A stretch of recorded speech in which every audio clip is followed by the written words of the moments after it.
ನಮಸ್ಕಾರ ವೀಕ್ಷಕರೇ, ರೈತ ದರ್ಪಣ ಮಾರುಕಟ್ಟೆ ಬೆಲೆಗಳ ಮಾಹಿತಿ ಚಾನೆಲ್ಗೆ ಸುಸ್ವಾಗತ. ಇಂದಿನ ದೊಡ್ಡಬಳ್ಳಾಪುರ ಮಾರುಕಟ್ಟೆಯ ತರಕಾರಿ ಬೆಲೆಗಳ ಮಾಹಿತಿ ಇಲ್ಲಿದೆ. ವರದಿ ದಿನಾಂಕ 6 ಆಗಸ್ಟ್ 2026. ಮೆಕ್ಕೆಜೋಳ ಕನಿಷ್ಠ ಬೆಲೆ 2675 ರೂಪಾಯಿ, ಗರಿಷ್ಠ ಬೆಲೆ 2675 ರೂಪಾಯಿ. ಉದ್ದಿನ ಬೆಳೆ ಕನಿಷ್ಠ ಬೆಲೆ 9585 ರೂಪಾಯಿ, ಗರಿಷ್ಠ ಬೆಲೆ 14490 ರೂಪಾಯಿ. ತೊಗರಿ ಬೆಳೆ ಕನಿಷ್ಠ ಬೆಲೆ 12075 ರೂಪಾಯಿ, ಗರಿಷ್ಠ ಬೆಲೆ 12075 ರೂಪಾಯಿ. ಈರುಳ್ಳಿ ಕನಿಷ್ಠ ಬೆಲೆ 2000 ರೂಪಾಯಿ, ಗರಿಷ್ಠ ಬೆಲೆ 3000 ರೂಪಾಯಿ. ಆಲೂಗಡ್ಡೆ ಕನಿಷ್ಠ ಬೆಲೆ 2200 ರೂಪಾಯಿ, ಗರಿಷ್ಠ ಬೆಲೆ 2800 ರೂಪಾಯಿ.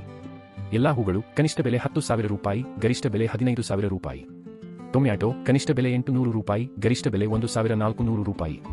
ಸೌತೆಕಾಯಿ ಕನಿಷ್ಠ ಬೆಲೆ 2000 ರೂಪಾಯಿ, ಗರಿಷ್ಠ ಬೆಲೆ 2600 ರೂಪಾಯಿ. ಬಾಳೆಕಾಯಿ ಕನಿಷ್ಠ ಬೆಲೆ 4000 ರೂಪಾಯಿ, ಗರಿಷ್ಠ ಬೆಲೆ 5000 ರೂಪಾಯಿ. ಕ್ಯಾರೆಟ್ ಕನಿಷ್ಠ ಬೆಲೆ 5000 ರೂಪಾಯಿ, ಗರಿಷ್ಠ ಬೆಲೆ 6000 ರೂಪಾಯಿ. ದಿನನಿತ್ಯದ ನಿಖರ ಮಾಹಿತಿಗಾಗಿ ನಮ್ಮ ಇನ್ಸ್ಟಾಗ್ರಾಮ್ ಮತ್ತು ಯೂಟ್ಯೂಬ್ ಚಾನೆಲ್ಗೆ ಸಬ್ಸ್ಕ್ರೈಬ್ ಆಗಿ. ಧನ್ಯವಾದಗಳು.